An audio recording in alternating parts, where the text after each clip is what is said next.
the November 4th, 2009 DDA meeting to order. Roll call. Gary Boren. Here. Duke Clark. Russ Collins. Here. Lee Gunn. Here. Jennifer Hall. Here. Roger Hewitt. Here. John Heapja. Here. John Lundstein. Here. John Mohawk. Here. Keith Orr. Here. Sandy Smith. Here. John Split. Here. Gavin Thank you. The first item on agenda is audience participation. We have a maximum of 4 slots, 4 minutes apiece. At this point, we have no one signed up, so if anybody would like to speak to us, please come forward. Again, I would ask that everyone does pay attention to the 4-minute time limit. Thank you. Hello, I'm Alan Haber. I live on 3rd Street, and hello all. I'm involved in a group trying to develop a proposal for the library parking lot, about which some of you may know. And I thought since you're meeting, I might come and at least say hello, indicate what is our vision, and hope that when the time comes you will give it some thought. We are in a not looking at that particular unique spot for dense downtown development, but rather for a community-focused gathering place, seeing that lot not for big buildings, but basically as a small-scale development mixed, but for art and community gathering, and as a public plaza, as a front porch for Ann Arbor. It is the one spot in Ann Arbor that the public owns, that is not built on, and that could be an open space largely for community use. And we want to develop a project that would allow a community participation and input as to what could be the variety of things going on there for the long term. And that's what we're formulating as a proposal. And I hope when it comes through the process you will give it consideration. And while I know the main line of thinking is how to get more activity, more development downtown, I think the proposal that we are formulating really is for more activity and a development of community more than at that space development of building. It's a unique space. It's a singular opportunity to develop a gathering point in Ann Arbor. It could be a focal point, a place of beauty, or as I say, a place for Ann Arbor to discover downtown. So thank you for your attention, and you will see and hear more of this endeavor of a community voice as to what should happen on that space. Thank you. Thank you. Is there anyone else who would like to address the board? I don't see anybody. Ray Detter from the Downtown Citizens Advisory Committee. I just have a report to make on 2 projects that the Citizens Advisory Council has been working on, both of them for quite a period of time. You know that we've been involved in for quite some time the whole A2D2 process for years in called for. And of course, we attended, or at least one member of our group attended almost every single meeting that the various committees had. At this particular point, we're a part of, and I'm the representative in that case, there are 14 representatives currently meeting every Monday. We've met 2 Mondays so far from all 8 of the downtown residential neighborhood groups. They're meeting in pretty strenuous sorts of meetings to go over the design guidelines that are essential to really passage of the zoning for the downtown. Most people agree that the zoning is probably not going to be changed, but the design guidelines need a lot more work.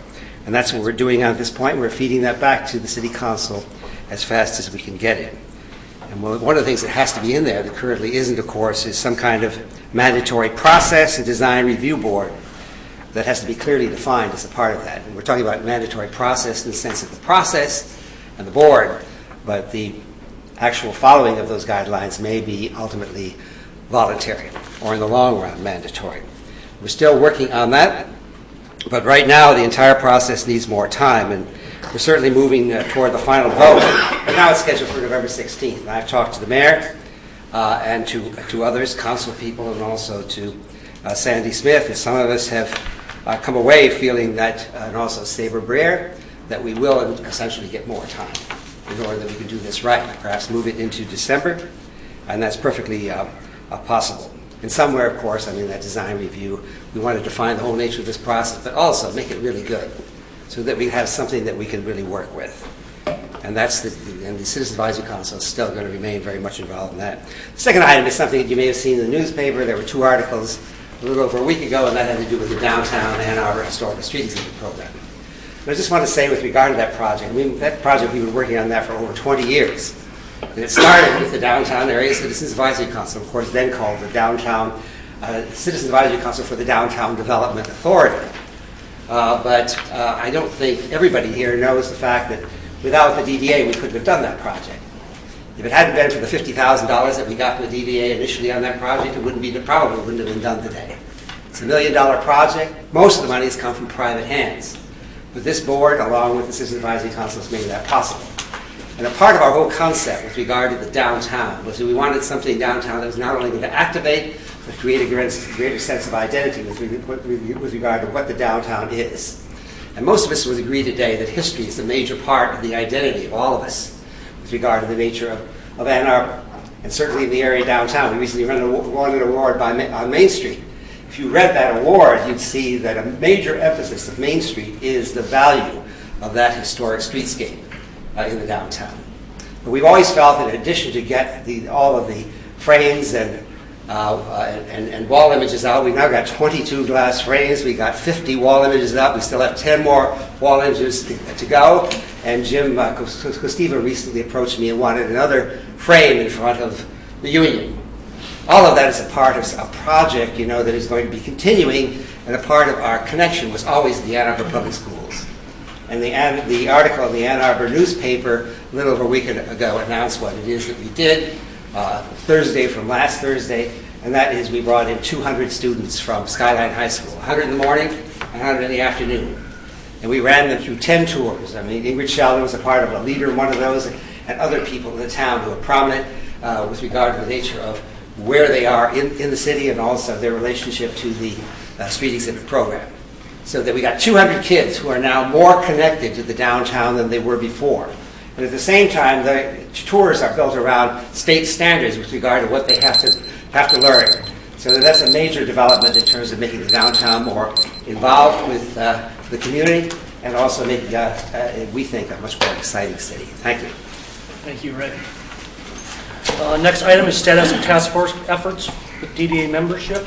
First, Roger, A2D2 Steering Committee. There hasn't really been any change since last month. As I think everyone knows, the final parts of the first phase of the A2D2 process have gone to City Council, which are the design guidelines and the downtown rezoning. Action is anticipated at City Council on the 16th of November. We have scheduled an A2D2 steering committee meeting for, I believe, the 19th of November to discuss where we go from here. For those who are familiar with the Calthorpe report, there were a number of recommendations on areas to proceed in. The first 5 have now are almost completed and certainly beyond the steering committee's responsibility. So we're going to take a look at what's next. That, I believe, is on the 19th at 5 o'clock. I'll have more next month. All right, thank you. The committee to discuss a mutually beneficial agreement with City Council. Sandra. There's nothing to report at this point. Thank you. Next, approval of the minutes of our October 7th, 2009 meeting. So moved. Is there a second? Second. Keith, seconds. I'm sorry, are there any corrections? Yeah, I had one. Let me find where if we look on page 6, I think, it's not a big thing, but I just wanted to make sure that it was corrected. I think it was Keith who suggested the DDA port. Let's see. It's under number 11 towards the end. And I think it was Keith who did the suggesting and Keith who moved, and I'm not sure who seconded the motion. But I know that I raised the issue, that was correct, but I did not do those last 2 things where my name is noted. It was me. I take full responsibility. Do we have that? We have that. Okay. Are there any other corrections to the minutes? All those in favor of approving the minutes? Aye. Opposed? The minutes are approved. Next item, subcommittee reports. I'm up first, Capital Improvements Committee. We have a resolution on page 7 to approve selection of the Chrisman Company for construction management services for the construction of the South Fifth Avenue parking structure project. Would someone like to move this, please? I would like to move the motion. Moved by Roger, Support. second by Lee. Discussion?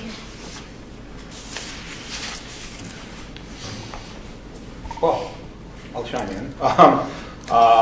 This is, is the resolution to hire Chrisman as the construction manager for the Fifth and Division parking structure with a guaranteed maximum not to exceed $44,381,573. Chrisman, as probably everyone knows, is hired to do pre-construction services, and if we were satisfied with their work, we would move into a full construction management contract with them with a guaranteed maximum price, which we now have. Their fees were all determined during the pre-construction phase on what those fixed fees would be. There have been some slight adjustments to those, but nothing of significance, and all the other work is going to be competitively bid to qualified contractors. And I think having been at all these meetings and worked with Chrisman, I've been very satisfied with the work they've done. They've certainly put a lot of effort into trying to find better ways of building the structure, less expensive ways, quicker ways of doing it. They've been very innovative. They've been very responsive, and I don't have any hesitation with going forward with this contract. So, member also of the Capital Improvements Committee, I agree completely, and I think we ought to hire Chrisman. Any other discussion? All those in favor? Aye. Opposed? No. The resolution is adopted.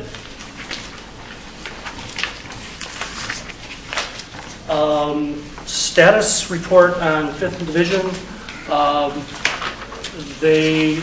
They are currently laying brick on 5th Division. That is, on Division. That process has been going a little bit slower than we anticipated, but is now catching up. You all may also notice that a water main is being worked on right now on Division, and that is why the corner of Liberty and Division is closed at this point. They anticipate being done with that work at the end of this week so that the road can open back up and the Division Street water main work will be done.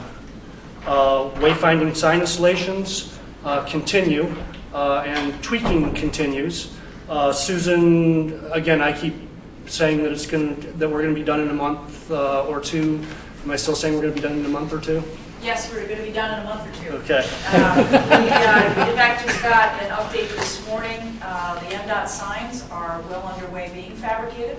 We're starting to see some of them go up. Excuse me, for instance, on my way in today on my bus, I saw a sign on Jackson near Westgate where there's a sign that directs you to downtown following Jackson Road. So the MDOT signs are going in as we speak, and the You Are Here maps are shortly going to follow. Thank you. And again, we all know that there's tweaking to be done. I think that a lot of that's going to take place after everything is installed, so that when they do go through and make some corrections, that they can do that as one process. Work on the South Fifth Avenue parking structure project. Utilities are being moved as we speak.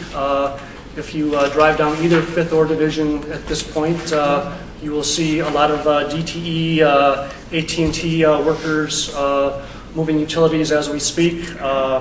The easements, utility easements for that project some of them are still being worked out, but everything continues to move forward, and very excited about that. And very excited about having a construction manager.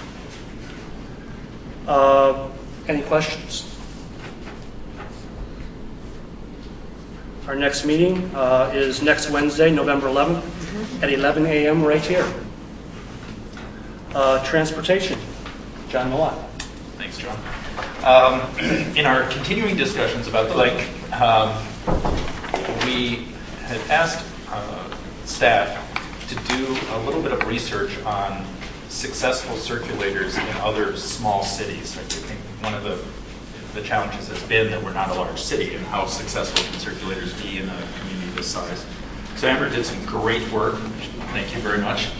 She gave us some good examples of small cities that where their circulators may serve different purposes, whether it's to connect a state legislature to a downtown, or a campus to a downtown, or serve for tourists and so forth. But it gave us a pretty good idea of some of the parameters, such as how often they run, how many people they serve, what types of buses do they use? Are they traditional buses or trolleys? So it gave us at least some basic information and images of what can be a successful circulator, which to me was significant. That at least it tells us that such a thing is possible, and encouragement. I think it was worth pursuing further. The other piece to that meeting was Michael Ford and Chris White attended, and I think I could describe that Michael Ford is pleased to participate in the process. One of the significant aspects of it is to look at having their board participate in this and be on board and look at it as part of the comprehensive transportation plan from their perspective. So I think those were two important elements that were brought to this last meeting, to the discussion. As a result of our conversations, maybe what I could best do is to read what has been developed as a goal for the downtown circulator, which is to increase downtown retail, restaurant, and residential activity. As a development authority, the DDA will use the Link Circulator to make it easier for people to live, work, or shop, dine in the downtown. Now, as you can tell, that goal is a very broad and all-encompassing one, but I think that, from the committee's point of view, it's a community where we have downtown elements that are widespread, apart from each other. We have students, we have residents, we have all kinds of folks. So that goal, I think, encompasses a lot of the breadth of what we're talking about. The other element that I think was important was we outlined a number of parameters, because one of the things that Michael Ford kept pushing is, what are we trying to accomplish? What are our goals? What are the parameters for them to work by? So some of them that I'll tick off don't include the Oxford segment. And for those of you who may not know, there's a portion of the link that had fed up into the Oxford housing area that the primary purpose of that was to transport university students largely from Oxford to campus. Now, there'd be a component of folks that would come downtown on that, but the purpose of it going up to Oxford was connecting to campus. Reduce the number of link stops. As many of you may know, there are a great number right now, so maybe as a part of trying to speed it up, reducing the number of stops. Help patrons get to Southview, State, Maine, Carytown, especially the furthest reaches. This is the issue where, that we do have these components of downtown that are pretty far from each other. So how much of it is people looking at it, rather than just going a few blocks, really going kind of those longer jumps, those longer legs. Locate link stops to foster transportation connectivity, bus stops and parking. And this is, I think, something that will evolve over time, because as we look at how transportation moves along and we have more transportation hub, multimodal transportation hubs, how do we connect them all together? How do we connect into not only our parking structures, but bicycling, bus systems, all the rest of it? So that's an element. 7-day per week service. Reconsider former route to increase frequency. In other words, look at the route and see if we can tighten it up and speed it up.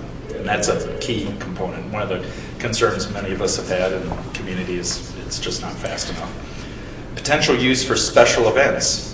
This is kind of a fascinating one when you look at, sports performances. We've got a community where we have thousands of people come into town for various events. If we can capture those people and bring them downtown, that bodes well. Consider the significance of the university community on the use of a circulator. Personally, I think that's huge in this, because they're the gorilla in the room. There's a huge number of people there, and how do we better connect the university to downtown? So those are parameters that I think folks could agree upon, that made sense, that feed into a successful circulator. One piece that Michael Ford stressed was this notion of partnering with the ATA, and in order to do that, you'll see we have a resolution, and this is the notion of really trying to formalize our commitment to taking a good look at how to create a successful circulator. And in support of that notion, one of the things that was recognized is that in the past, maybe one of the problems with it had been the lack of marketing and communications to the community, that it exists and how it works and making it friendly. So we look at the notion that our role in this partnership would be largely to get the word out and how to communicate what it's all about and advertising, communications, etc. So those are the, I think, primary sort of elements of the discussion and where we stand right now with it.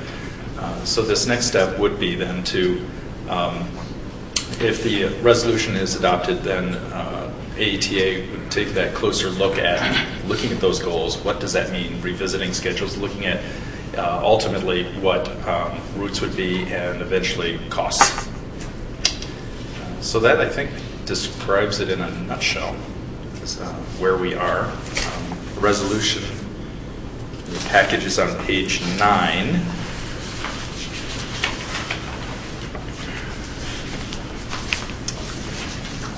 And, you know, essentially, I think it, is it 9? Yeah, okay. I think it essentially captures a lot of what I've described. Susan, is there anything specific about the resolution that you think or do people have any questions about the resolution? That should we Would you like to move it? I would like to. All right. Is there a second? Thank you. And discussion? Just wanted to emphasize on this that this doesn't have any funding component to it. One of the difficulties in the past was AATA staff worked with us, but never felt like their board was on board.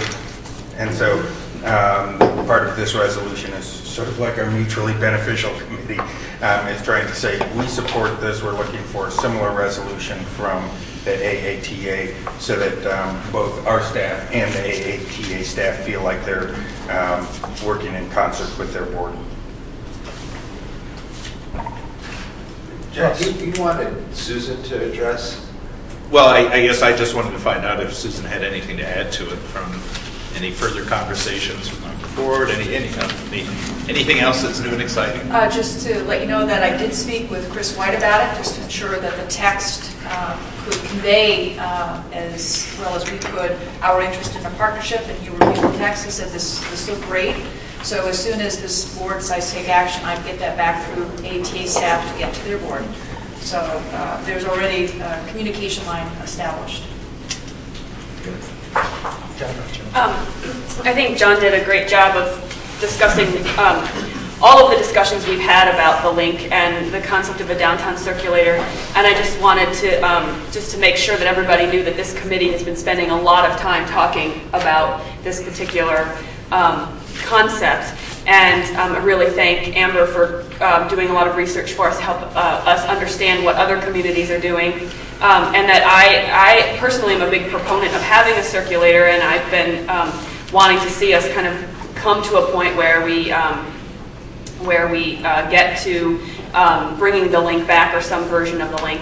I think there's been a lot of confusion in our community, though, about why the link has gone away this year. I think people didn't really understand the actions that our board took and that the university and then subsequently the AATA had to take because everybody decided not to give their support. And I think it's important that people understand why that happened, so I want to propose an amendment here. I think this text of the resolution is great in moving us forward, but I do think that since our board never really had a resolution that we considered and then declined on funding, we just decided that we weren't going to give a grant, so there was no resolution that took place. So there's no public record of it, except for our committee report on actually what happened. I think this is a great place to explain to the public exactly why we did that. So I'm going to propose a fourth whereas clause as an amendment that would read, whereas the DDA Transportation Committee decided against providing an annual grant to support the link for 2009 to 2010 in order to continue examining the concept of a downtown circulator.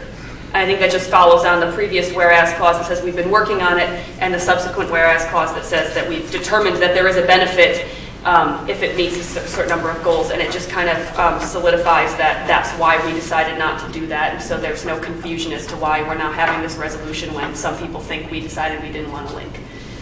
Is there a second? I'll second. Harry, discussion? All those in favor of the amendment, say aye.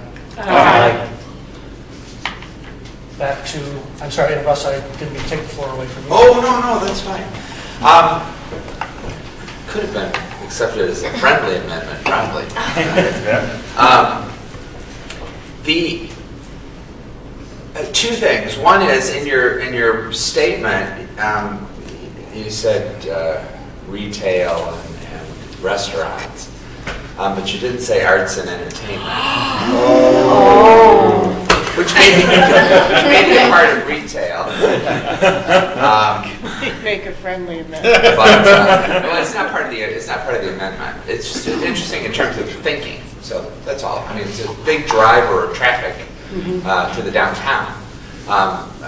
Arguably competitive with restaurants in terms of that same kind of timeline. So anyway, kind of interesting thinking. And I've and being around the downtown literally 50 years, but I can really only claim decent consciousness for about 30 of those. That was years. in the 70s, right? We have to discount a lot of this. No.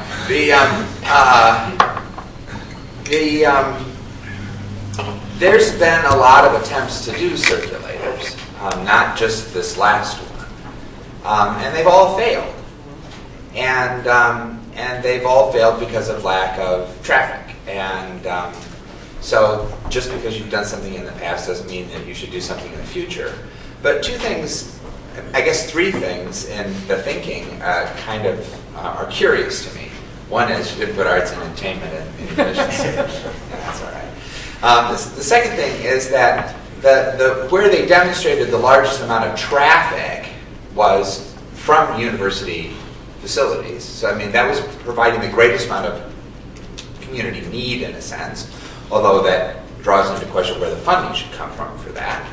And the other thing is that I sat very specifically on the committee that talked about this, I don't know, 5 years or so ago, probably longer than that because it was before I was on the DDA. And it got into a community discussion that created a compromise that automatically, from the professionals' point of view, I mean, they were being very responsive to the community, but it just wasn't going to work. The route was too long, so these kinds of things become political hot potatoes that create their own failure in that sense, because we do not listen to the professionals on this one. And I'm not hearing anything in this outreach or in the committee process that's indicating that that's any different. So I hope that, you know, it'd be great to have a circulator, and I hope that by imitating another one that's successful in a similar context, that we can do that, and that we let the professionals, not amateurs, tell us what's going to work.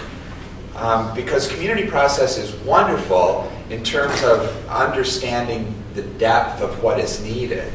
And usually when something doesn't work, the marketing's blamed.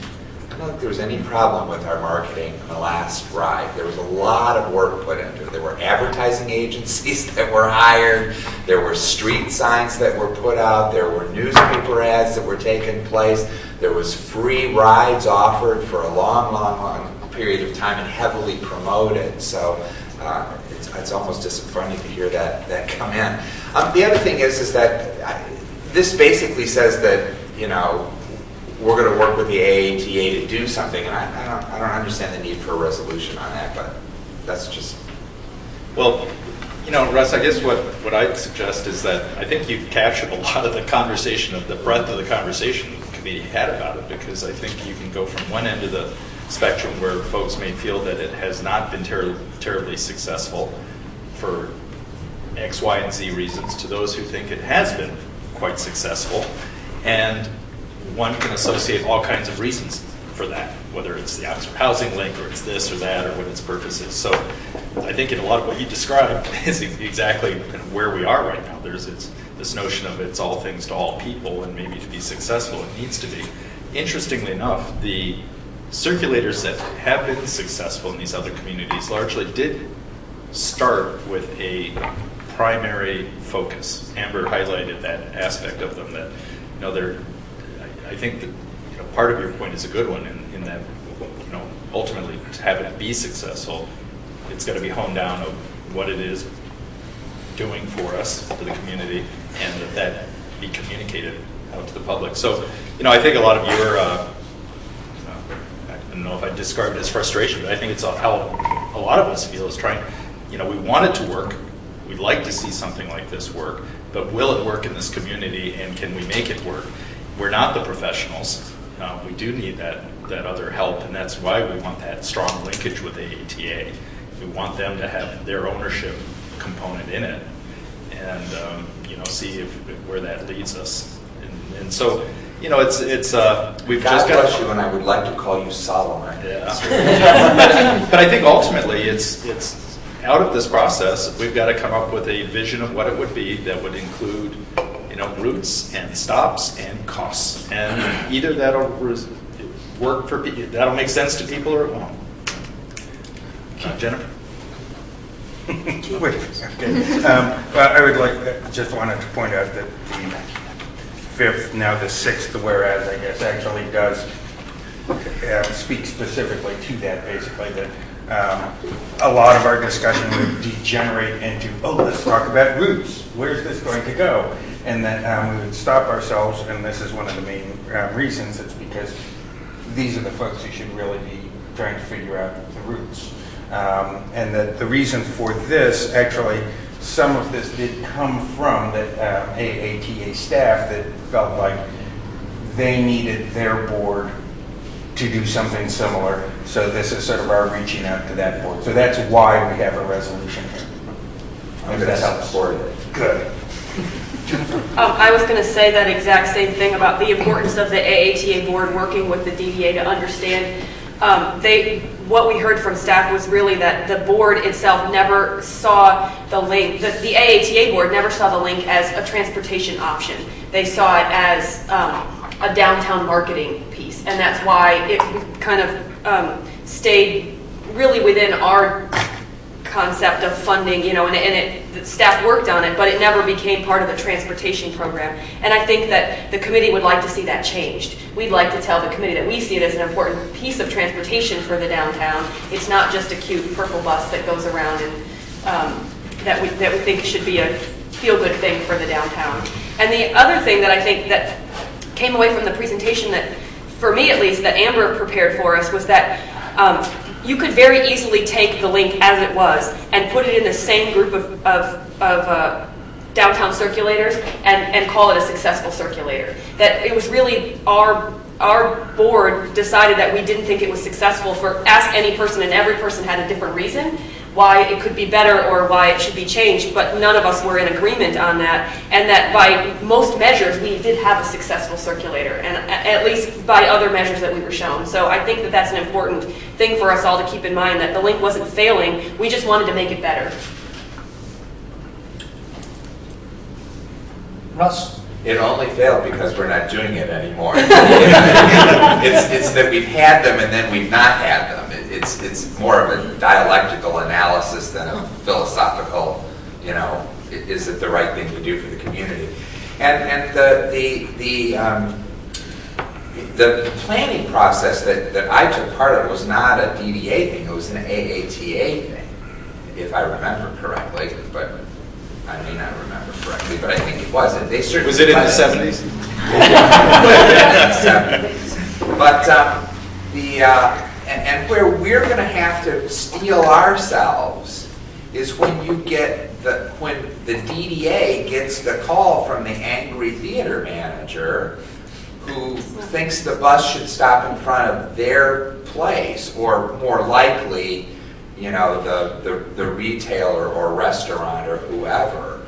And that's essentially where we have to steel ourselves as a board to say, it's the...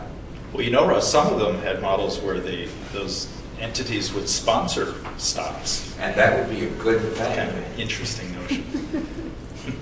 Can we call the question, please? We have a motion to call the question. Is there a second? Second. I think the guy wants to speak. All in favor of calling the question? Say aye. Aye. Opposed? No. No? No. I'm sorry, how many no's were there? 3? I suggest we let the mayor speak. I didn't realize you wanted to speak, Mr. Mayor, so I just I'll want to say, withdraw my motion. if I could. Yes, you can. I'll be brief. And it's I'll not, loosen things up for you. it's not really the question. I just wanted to be clear. I thought part of the reason that the committee recommended what they did about the link was that it may not, and we wanted to step back and take a look, is this the best use of our transportation money? Are we moving the people per dollar that we might be able to do? And we found that the university was willing to step in and pick up a lot of those people that were using the link. So I think we need to step back and say, how can we best apply this to help the downtown and to move a lot of people? Because there were times when the link wasn't moving very many people. Lee, would you call the question? She already has. All those in favor of adopting the resolution, say aye. Aye. Opposed? The resolution is adopted. Sorry. Never again, by the way. I'm sorry, let me add very quickly that there will be Went up no at the friendly same time. amendments while I'm here. So who made him boss? John? No, I was just saying, my hand went up at the same time as hers.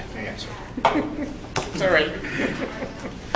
Okay, another portion of our conversation at the last meeting had to do with looking to encourage pedestrian counts, pedestrian satisfaction with the downtown. If you look in your package, page 10, I think that these are great.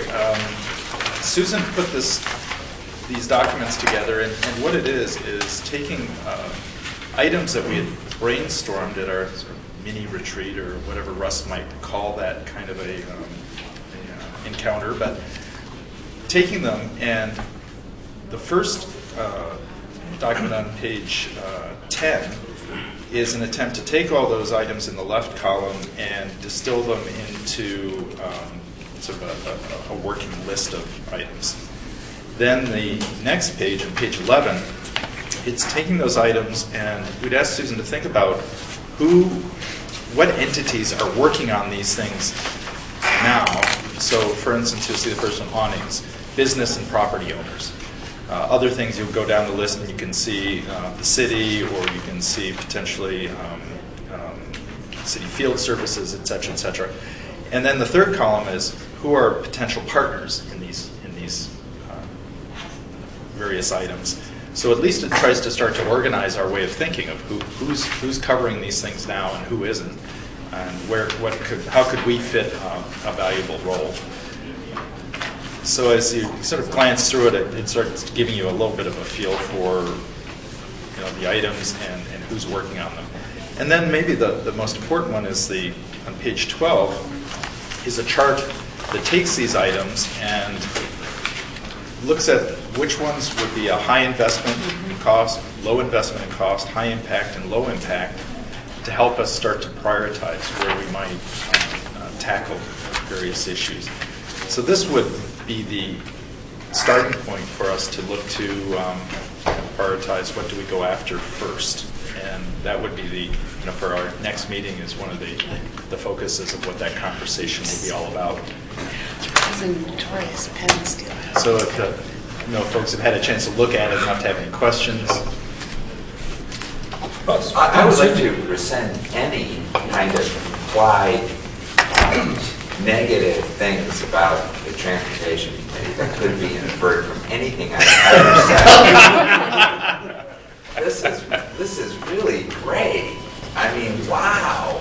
Thank you.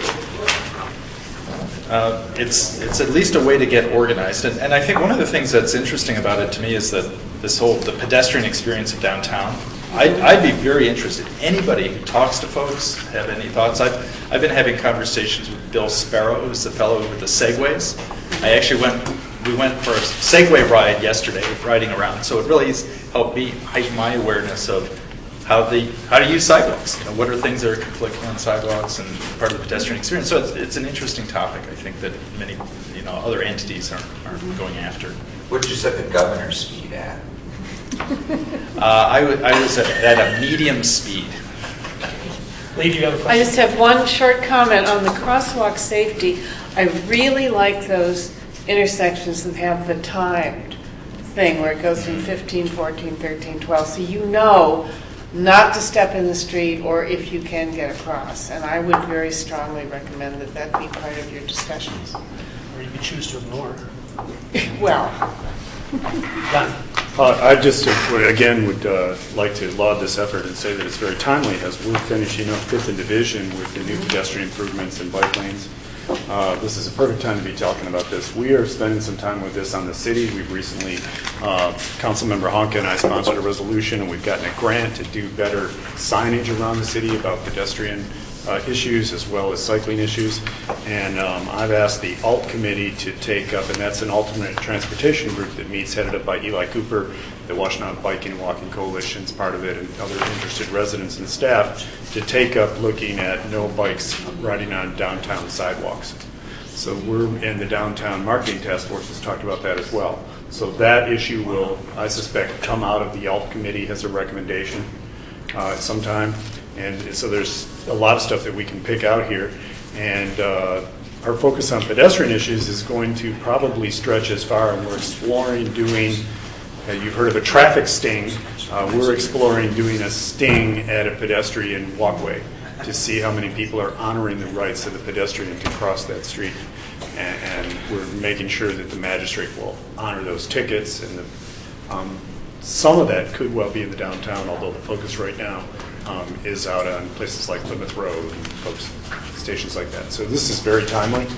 And again, with 5th and Division coming online, we're turning a whole new leaf as far as what we can do to make it a better pedestrian experience. Well, maybe it's something we should be in touch with Eli and see what we can do to do some more linkage. Okay.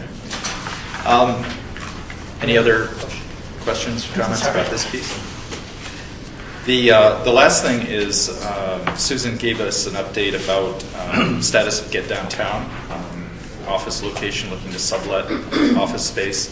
And Susan's going to continue to look into what form Get Downtown should be, and whether it's a quasi-governmental organization or an arm of a partner organization or that sort of thing. So I think that's a work in progress. Any other questions for me? Our next meeting, November 18th at 9 a.m. So that's a week earlier than would be typical. Due to Thanksgiving. Thank you. Partnerships Committee, Sandy Smith and Russ Collin. I get to start. As an update for the Energy Saving Grant Program, we have closed the second phase 1 year with 50 applications.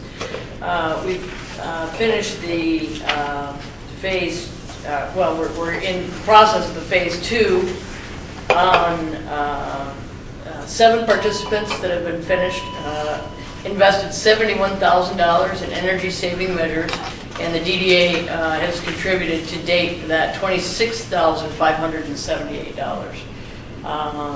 The average payback is 3.5 years, so we're holding on our trends right now.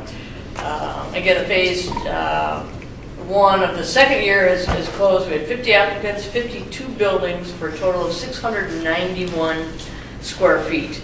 And the Partnerships Committee approved all 50 applications, and we'll be underway with those soon. I think that everybody's received their letters, and they get to pick their auditors and start the scheduling process. And that was 692,000 square feet. I was going to say Did I miss a word? 1,000. Yeah, 1,000. 692, isn't that better? 692,000 square feet. The Near North Housing project came to us, Mike Appel from Avalon came to talk to us about that project. And we basically sent him away and said, it's a little early for you to be talking to us. There just wasn't enough data, so there will be more data collected. We didn't reject the approach, it's just that he didn't have enough data for us to really know how our particular part of the funding request would be applied to things that align with our housing funding. So he's pulling that together, and then we'll get back to us. Sandy.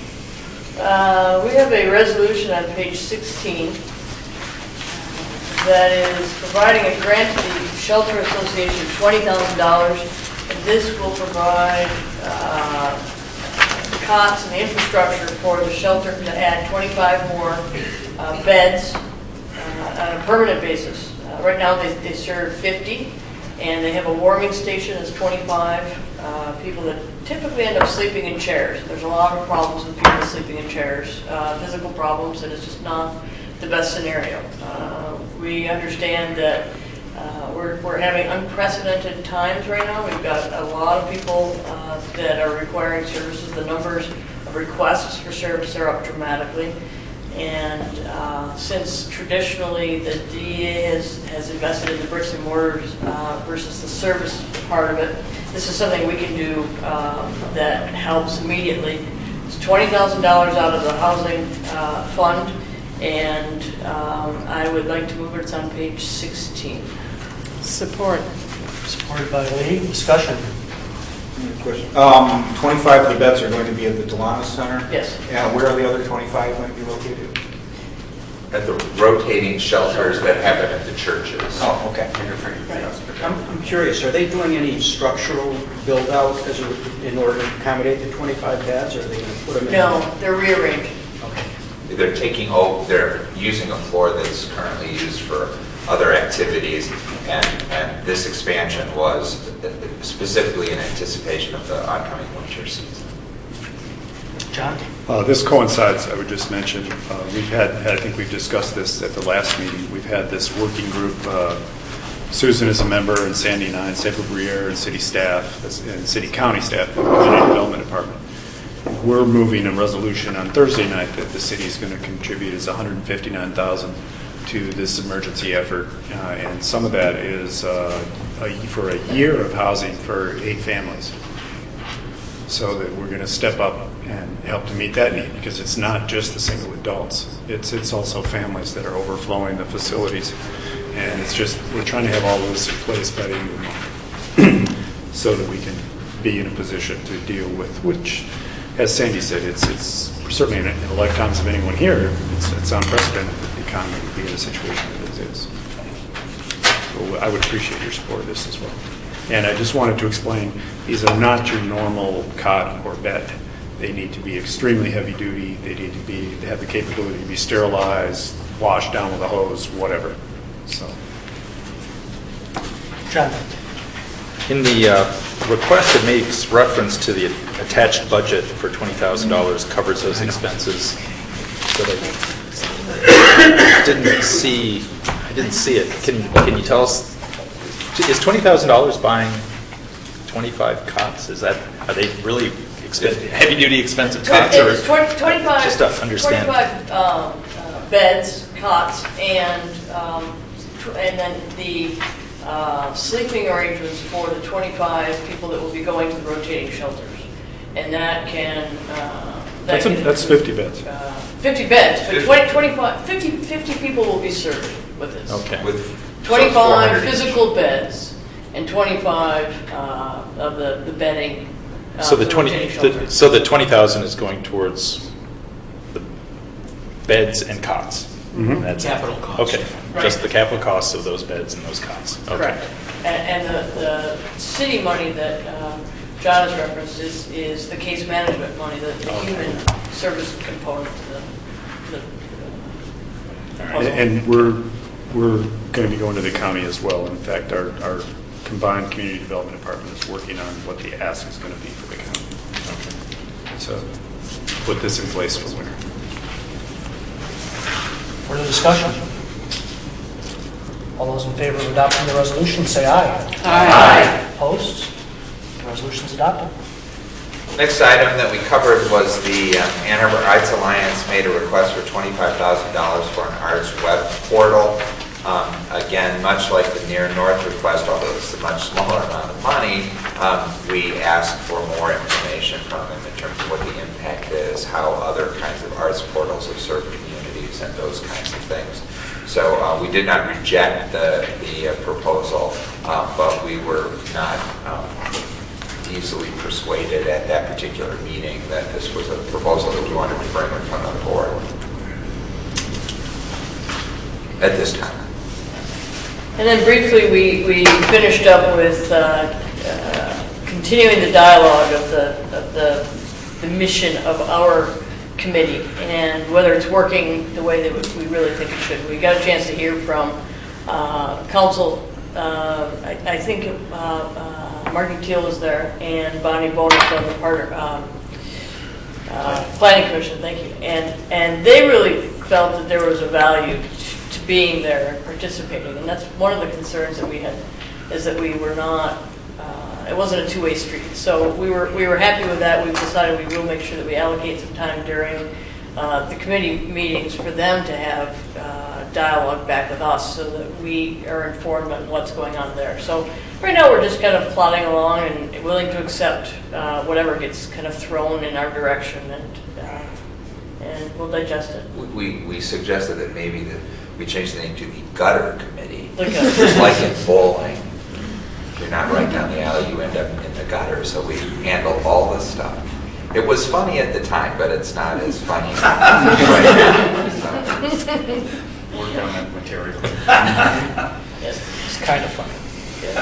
It's kind of funny, which doesn't really work, does it? And if you want to continue that dialogue, you can on November 11th at 9 a.m. Thank you both. Operations Committee, Roger Hewitt. Thank you. First, we will go over the quarterly financial statements on page 18. There is nothing overly dramatic to report other than there will be a lot of swings in some numbers this year because there are a number of expenses related to both the South Fifth Avenue parking structure and the 5th and Division projects where we are making cash payments as part of down payments, and then as expenses come in, we'll be making draws on the bond that's been sold for those projects. So there isn't anything overly informative.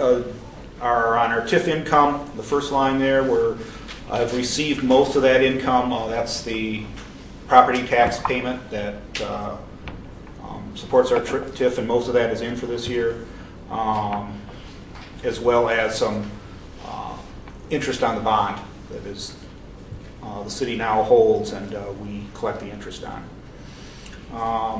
Operating expenses are within, we anticipate them being within 3% of where they're budgeted, as same with capital.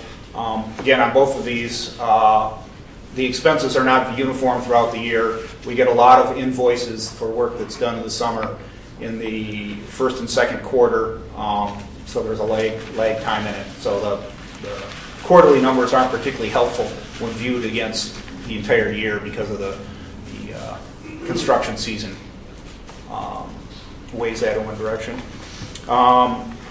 Went to parking. We're anticipating close to $17 million in total income. Again, a good chunk of that is interest on the bond payment. I think we're anticipating our parking revenue strictly from parking it being approximately $14 million in that vicinity. And again, we're projecting ourselves to be within 5% of our budgeted amount by the end of the year on all the parking elements. On parking maintenance, we are off a significant amount because a lot of our cash payments related to the parking structure, the Carl Walker expenses and other engineering expenses have temporarily come out of our parking maintenance fund, and those will be reimbursed from the bond payment. They have not been done as yet. That's why the numbers are off there. Housing's pretty close, except that grant to the Avalon. We had 2 grants in one fiscal year. They were for 2 different years, but they were both made and ended up being made in the same fiscal year. So our operating expenses are higher than anticipated. And there's a little graph on the next page. The lighter bar is what we expect to, where our numbers we anticipate being at the end of the year. The darker bar is what are to date. So you can see on TIF, our income, we've received most of the income, again, from our taxes. Operating expenses are a little low as a total right now. Capital expenses are a little bit higher. On parking, again, we've received about a quarter of our anticipated parking revenue, a little bit lower because the summer is a little bit slower in the parking system than the school year. And again, operating expenses is low because it's related. We haven't had the bond payments have not been made. And direct expenses are almost up to half because we have made our $2 million annual payment to the city already. So, which comes out of the direct parking expenses. So that's why we're up at near 44% on that. That's a big chunk of the total operating expenses. And the rest is pretty self-explanatory. I and Joe and Susan will entertain any questions. Here. What's the difference between operating and direct parking expenses? There are different, basically, the direct, correct me if I'm wrong, Joe, right? The direct expenses are the money we pay the city and the money we pay to Republic, correct?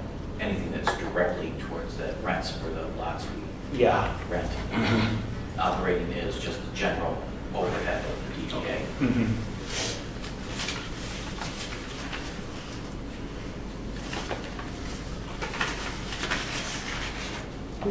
I think you ought to point out on page 28, this is the gross revenue first quarter, and the hourly patrons have gone up. Oh, yeah, I was going to get into our parking report next. Yeah, okay, that's what I want to Okay, if there are no questions on the financial statement, let's plow into the parking report. We have on page 27, the September versus September a year ago. Hourly patrons are up 21%. Revenues are up almost 10%. Wow. Although that was over one more business day.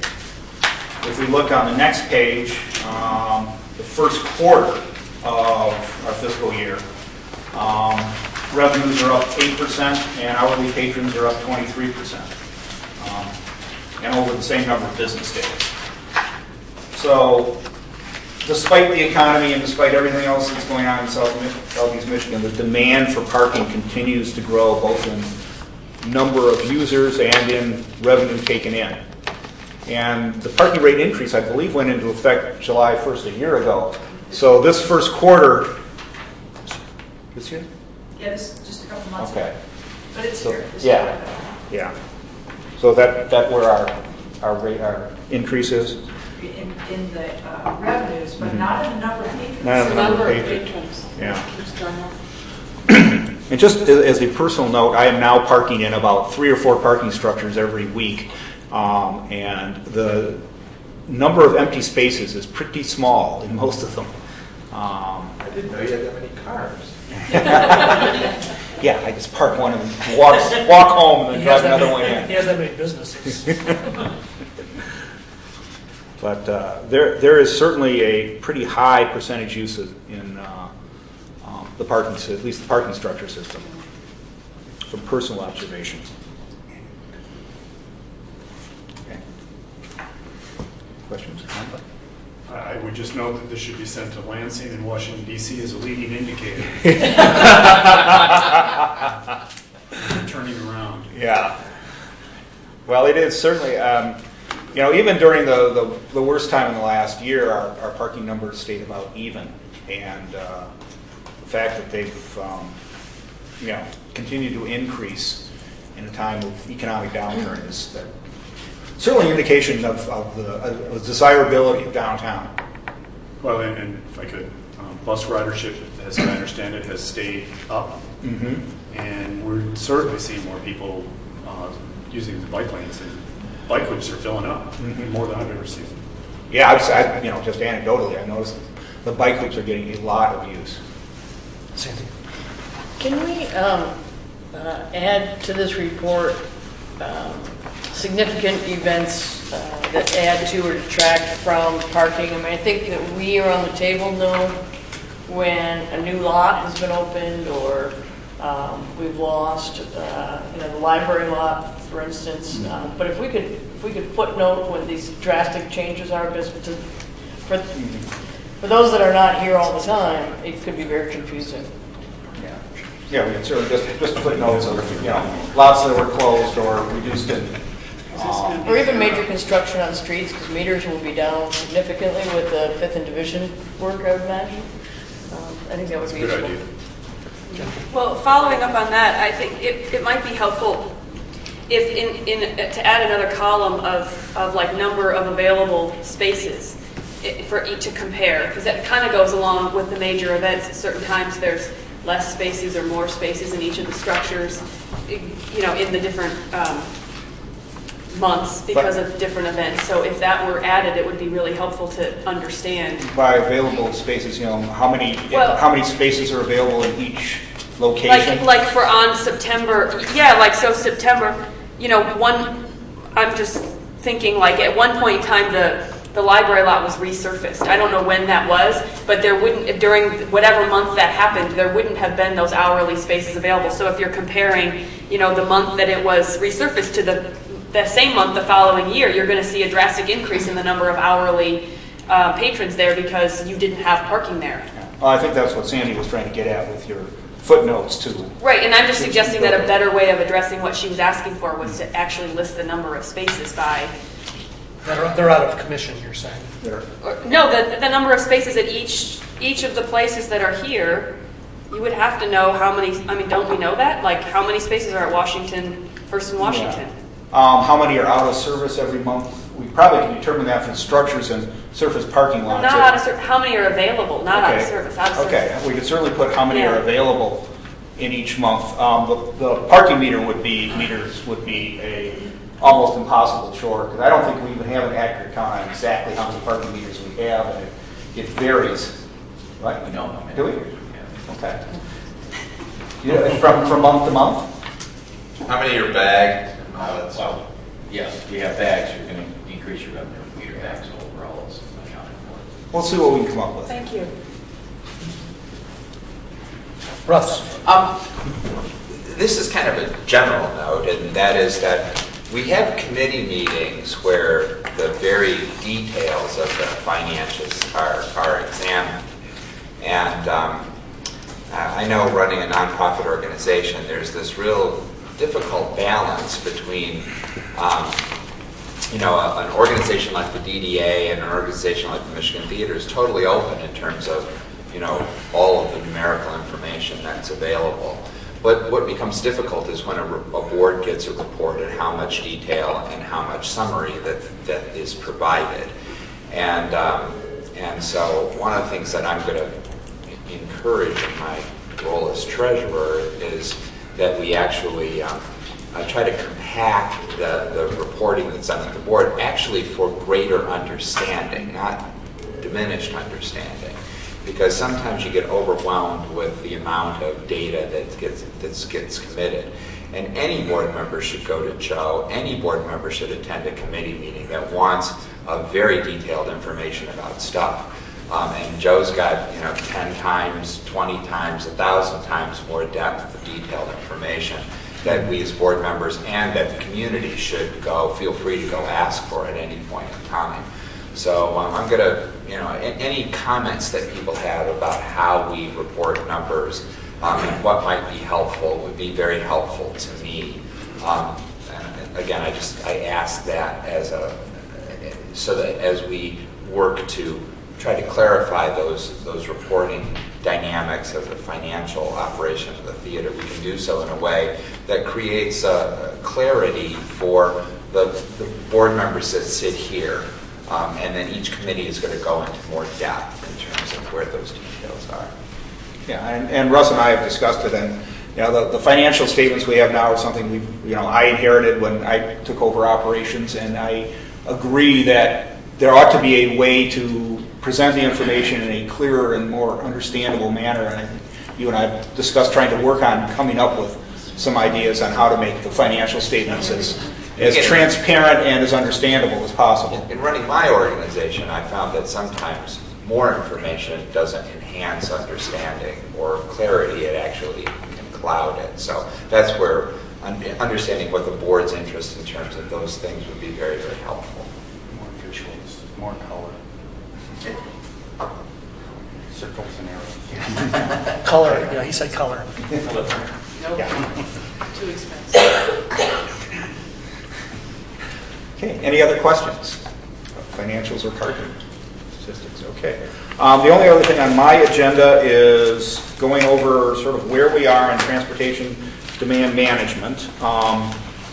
As I think everybody knows, that coming out of the Nelson Nygaard study, we are just completing an 18-month first step in moving toward transportation demand management, which is essentially trying to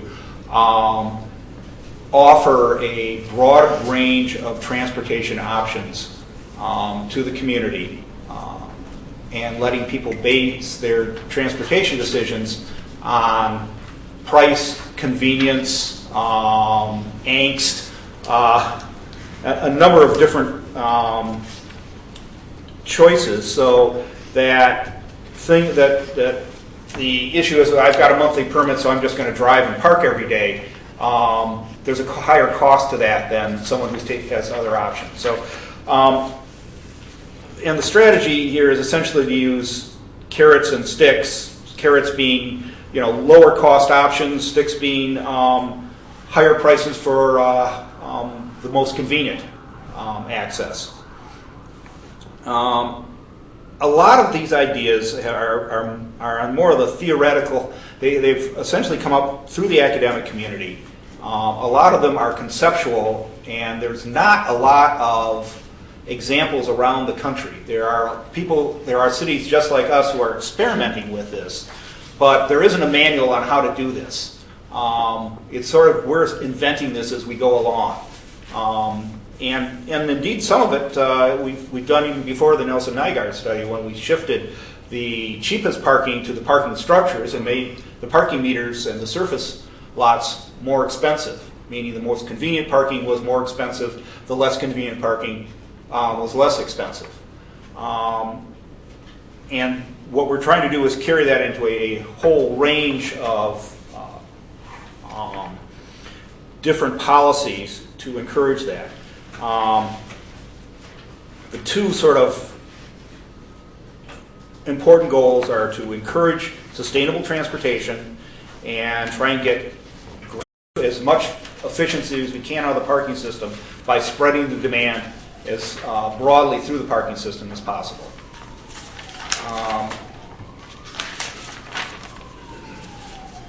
We kind of, our operations committee really charged staff with coming up with now the next 18-month plan, which they have spent a tremendous amount of time on, and come up with a lengthy and detailed set of recommendations that we reviewed,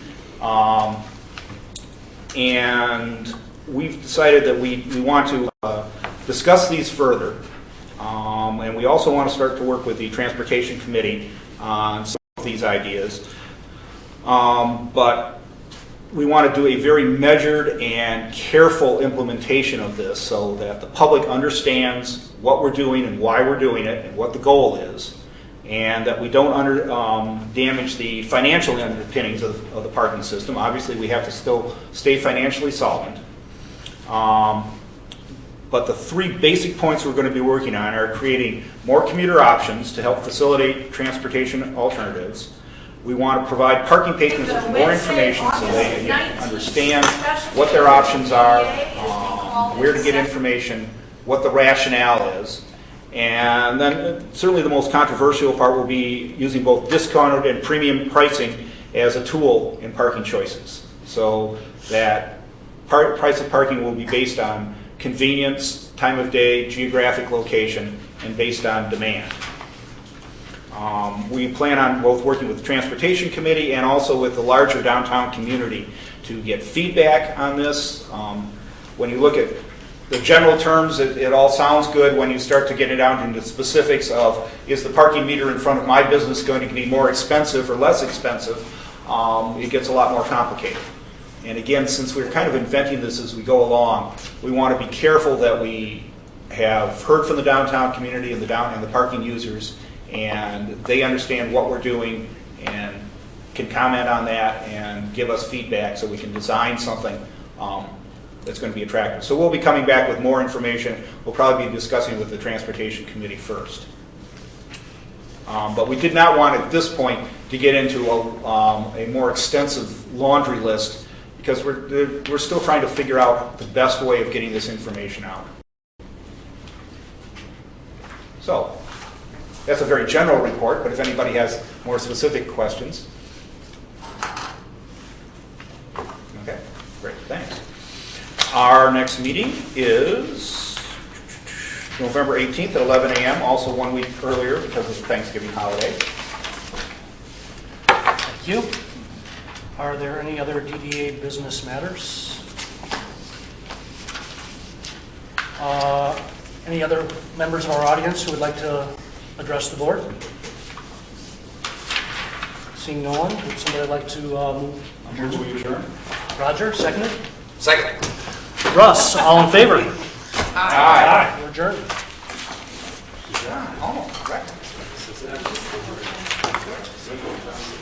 We had to talk to the link for an hour, we've been out of here. Well, I was reluctant to call upon Russ for the third time, but I did. what I'm impressed is that we spent $44 million for 3